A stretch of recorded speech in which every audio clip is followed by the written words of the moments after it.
Hi friends, welcome back to Vaibhava channel.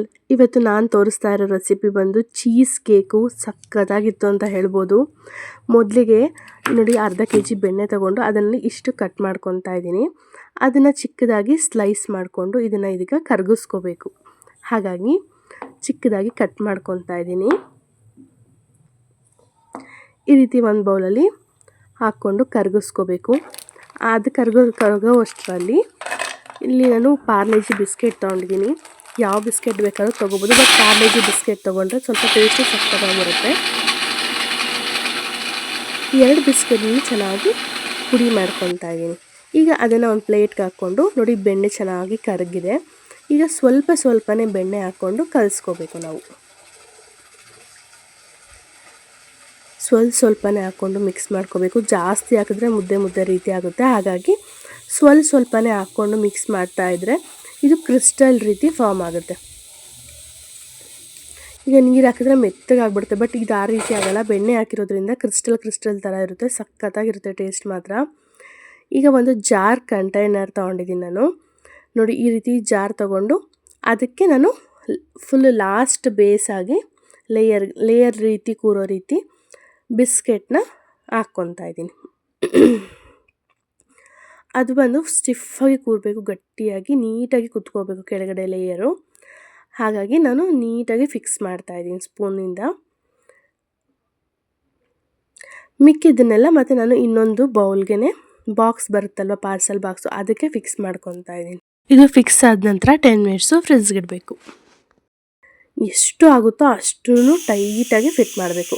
Next ನಾನು ನಂದಿನಿ ಪನ್ನೀರು ಮತ್ತು milk made ತೊಗೊಂಡಿದ್ದೀನಿ. ಪನ್ನೀರ್ ಕೂಡ ನೋಡಿ ಈ ರೀತಿ ಸ್ಲೈಸ್ ಮಾಡಿಕೊಂಡು ಮಿಕ್ಸಿ ಜಾರ್ಗೆ ಹಾಕ್ಕೊತಾ ಇದ್ದೀನಿ. ಅದಕ್ಕೆ 1.5 ಸ್ಪೂನು ಸಕ್ಕರೆ ಮತ್ತು ಮಿಲ್ಕ್ ಮೇಡ್ ಒಂದು 2 ಸ್ಪೂನಷ್ಟು ಮಿಲ್ಕ್ ಮೇಡ್ ಹಾಕ್ಬಿಟ್ಟು ಮಿಕ್ಸ್ ಮಾಡ್ಕೋಬೇಕು. ಸಕ್ಕರೆ ಬೇಡ ಅಂತಂದರೆ ಮಿಲ್ಕ್ ಮೇಡ್ನೇ ಜಾಸ್ತಿ ಹಾಕಿದ್ರೆ ಸ್ವೀಟ್ನೆಸ್ ಬರುತ್ತೆ. ನೋಡಿ ಹೇಗೆ ಕ್ರೀಮಿ ಟೆಕ್ಸ್ಚರಲ್ಲಿದೆ ಅಲ್ವಾ. ಈ ರೀತಿ ಬಂದರೆ ಸಕ್ಕತ್ತಾಗಿರುತ್ತೆ. ಜಾಸ್ತಿ ಮಿಲ್ಕ್ ಮೇಡ್ ಹಾಕ್ಬಿಟ್ರೆ ಮತ್ತೆ ನೀರು ರೀತಿ ಆಗುತ್ತೆ. ಹಾಗಾಗಿ ನಾನು ಸ್ವಲ್ಪ ಸಕ್ಕರೆ, ಸ್ವಲ್ಪ ಮಿಲ್ಕ್ ಮೇಡ್ ಹಾಕಿದ್ದೀನಿ. ಎಷ್ಟು ಚೆನ್ನಾಗಿ ಬಂದಿತ್ತು ಅಂದರೆ ಸಕ್ಕತ್ತಾಗಿತ್ತು ಟೇಸ್ಟ್ ಮಾತ್ರ. ಆ ಕ್ರೀಮ್ ಕೂಡ ಎಷ್ಟು ಚೆನ್ನಾಗಿತ್ತಂತ ಹೇಳ್ಬೋದು. ನೋಡಿ, ಅದನ್ನು ಕೂಡ ಒಂದು ಲೇಯರ್ ಆಗಿ ಹಾಕ್ಕೊತಾ ಇದ್ದೀನಿ. ಈಗ ಬಿಸ್ಕೆಟ್ ಒಂದು ಲೇಯರ್ ಬಂದಿದೆ. ನೆಕ್ಸ್ಟ್ ಕ್ರೀಮ್ ಕೂಡ ಒಂದು ಲೇಯರ್ ಬರ್ತಾ ಇದೆ. ನಾವು ಇದನ್ನು ಅಂಗಡಿನಲ್ಲಿ ತೊಗೋಬೇಕಂತ ಅಂದರೆ ಬೇಕ್ರಿನಲ್ಲೆಲ್ಲ ಆಲ್ಮೋಸ್ಟ್ 350-400 ಒಂದೊಂದು ಚೀಸ್ ಕೇಕ್ ಇರುತ್ತೆ. ಆರಾಮಾಗಿ ಒಂದು 400 ರುಪೀಸ್ 300 ರುಪೀಸ್ ಖರ್ಚು ಮಾಡಿಕೊಂಡ್ರೆ ಮನೆಯಲ್ಲೇ ಆರಾಮಾಗಿ ಮಾಡ್ಕೋಬೋದು ಅಂತ ಹೇಳ್ಬೋದು. ಟೇಸ್ಟ್ ಕೂಡ ಯಾವುದಕ್ಕೂ ಕಮ್ಮಿ ಇರಲ್ಲ, ಅಷ್ಟು ಸಖತ್ತಾಗಿತ್ತು ಅಂತ ಹೇಳ್ಬೋದು. ನೋಡಿ, ಇದನ್ನು ಇವಾಗ ನಾನು ಫ್ರೀಝರ್ಗೆ ಇಟ್ಕೊತೀನಿ. ಒಂದು 10 ಮಿನಿಟ್ಸ್ 20 ಮಿನಿಟ್ಸು ಫ್ರೀಝರ್ಗೆ ಇಟ್ಟು ಅದನ್ನು ಫಿಕ್ಸ್ ಮಾಡಬೇಕಾಗುತ್ತೆ. ಫಸ್ಟ್ ಲೇಯರ್ ಹಾಕಿದಾಗಲೂ ಅಷ್ಟೇ 10 ಮಿನಿಟ್ಸ್ ಫ್ರಿಜ್ಗೆ ಇಡಬೇಕು. ನೆಕ್ಸ್ಟ್ ಸೆಕೆಂಡ್ ಲೇಯರ್ ಹಾಕ್ಬೇಕಾದ್ರೆ ನೆಕ್ಸ್ಟ್ 10 ಮಿನಿಟ್ಸು ಫ್ರಿಜ್ಗೆ ಇಡಬೇಕು. ನೆಕ್ಸ್ಟು ಬೆಣ್ಣೆಗೆ ಚಾಕ್ಲೇಟ್ ಹಾಕ್ಕೊಂಡು ಮಿಕ್ಸ್ ಮಾಡಿಕೊಂಡು ಅದಕ್ಕೆ ಸ್ವಲ್ಪ ಮಿಲ್ಕ್ ಮೇಡ್ ಹಾಕ್ಕೊಂಡು ಅದನ್ನು ಕೂಡ ಮಿಕ್ಸ್ ಮಾಡ್ಕೊತಾ ಇದ್ದೀನಿ. ಇದು 3ನೇ ಲೇಯರ್ ಫಾರ್ಮ್ ಮಾಡ್ತಾ ಇರೋದು. ಬೆಣ್ಣೆ ಕರಗಿದ ನಂತರ ಚಾಕ್ಲೇಟ್ ಹಾಕ್ಕೊಂಡೆ. ಅದನ್ನ ನಂತರ ನಿಮಗೆ ಮಿಲ್ಕ್ ಬೇಡ ಅಂತಂದರೆ ಬರೀ ಚಾಕ್ಲೇಟ್ ಕೂಡ ಹಾಕ್ಕೋಬೋದು. ಇದು ಸ್ವಲ್ಪ ಕ್ರೀಮಿ ಥರ ಇರುತ್ತೆ. ಚಾಕ್ಲೇಟ್ ಹಾಕಿದ್ರೆ ಫುಲ್ ಗಟ್ಟಿ ಆಗಿಬಿಡುತ್ತೆ ಮೇಲ್ಗಡೆ ಲೇಯರ್ ಅಂತ ಹೇಳ್ಬಿಟ್ಟು ನಾನು ಮಿಲ್ಕ್ ಮೇಡ್ ಹಾಕ್ಕೊಂಡಿದ್ದೀನಿ. ನೋಡಿ, ಇದು ಕೂಡ ಮಿಕ್ಸ್ ಆಯಿತು. ಇದನ್ನು 3ನೇ ಲೇಯರ್ ಆಗಿ ಹಾಕ್ಕೊತಾ ಇದ್ದೀನಿ.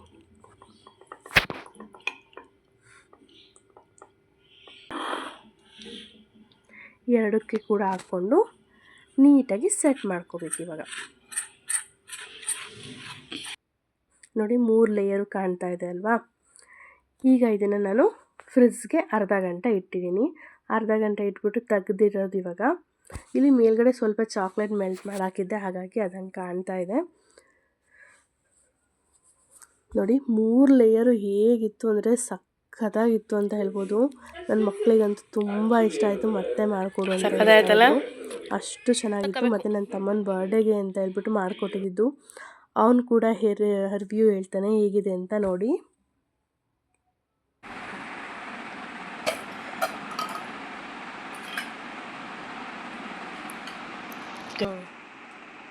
ಈ ಕೆಳಗಡೆ ಲೇಯರ್ವರೆಗೂ ಎಳ್ಕೋಬೇಕು. ಫುಲ್ ಕೆಳಗವರೆಗೂ 3 ಲೇಯರ್ ಬೇರೆ ಬೇರೆ.